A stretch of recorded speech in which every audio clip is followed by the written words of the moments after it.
दोस्तों सोचिए, अगर हम किसी ऐसी आकाशगंगा की बात करें जहां तारे बाकी सभी जगह से 10 गुना तेज़ी से जन्म ले रहे हैं, तो आप क्या यकीन करेंगे? हाँ, सच में ऐसा ही हो रहा है और इस अद्भुत नज़ारे को नासा के हबल स्पेस टेलीस्कोप द्वारा कैद किया गया है। हम बात कर रहे हैं ट्रायंगुलम गैलेक्सी की, जिसे हम M33 या मेसियर 33 भी कहते हैं। यह हमारी लोकल ग्रुप की तीसरी सबसे बड़ी आकाशगंगा है, जो एंड्रोमेडा और मिल्की वे के बाद आती है।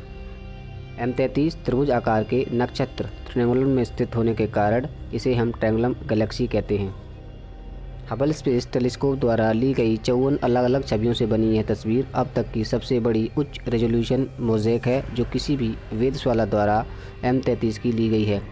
यह 14,000 प्रकाश वर्ष चौड़े क्षेत्र में फैले आकाशगंगा के केंद्र में 2.5 करोड़ से अधिक सितारों को स्पष्ट रूप से दर्शाती है। इस तस्वीर में बिखरे हुए नीले रंग के क्षेत्र तेजी से नए सितारों के निर्माण की गतिविधियों को दर्शाते हैं। यह आकाशगंगा केवल 60,000 प्रकाश वर्ष चौड़ी है, यानी यह हमारी मिल्की वे से लगभग आधे आकार की है। लेकिन इसका छोटा आकार इसे कमज़ोर नहीं बनाता, बल्कि यह एक तारों के जन्म का केंद्र है। पृथ्वी से लगभग 30 लाख प्रकाश वर्ष दूर स्थित यह आकाशगंगा अपने पड़ोसी एंड्रोमेडा गैलेक्सी की तुलना में 10 गुना तेज़ी से नए तारों का निर्माण कर रही है।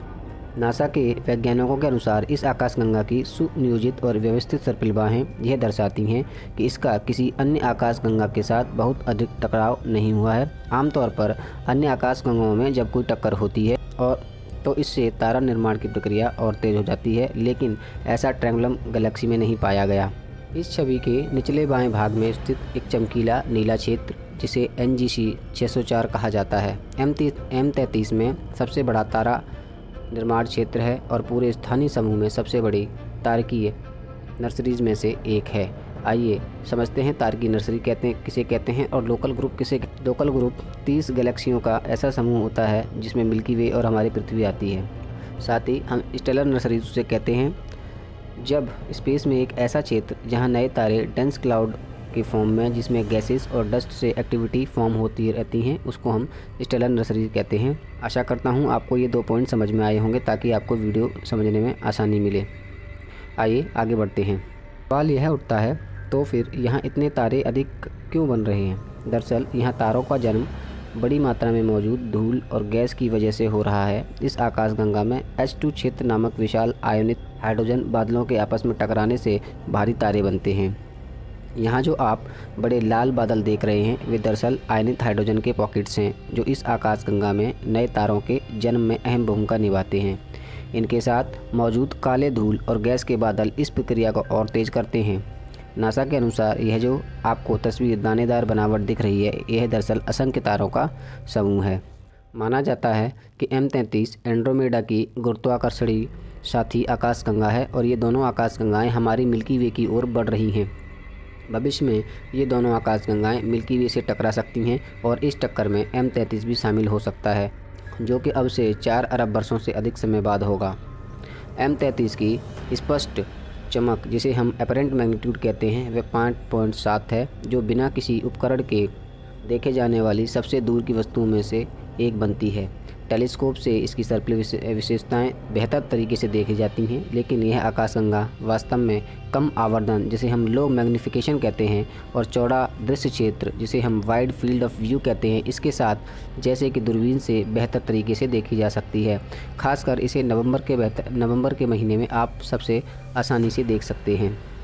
एक और दिलचस्प बात यह है कि ट्रायंगुलम गैलेक्सी में कोई भी सेंट्रल बल्ज नहीं है। आइए समझते हैं सेंट्रल बल्ज क्या होता है।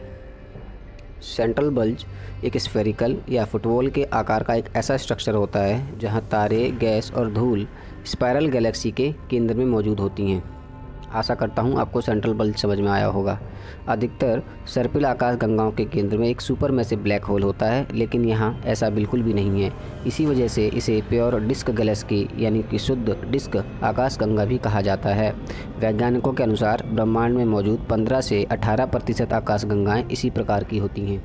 हालांकि अन्य लोग इससे पहले इस आकाशगंगा को देख चुके होंगे, लेकिन चार्ल्स मैसियर ने सबसे पहले अगस्त 1764 में इसका अवलोकन किया और इसे अपनी सूची में शामिल किया।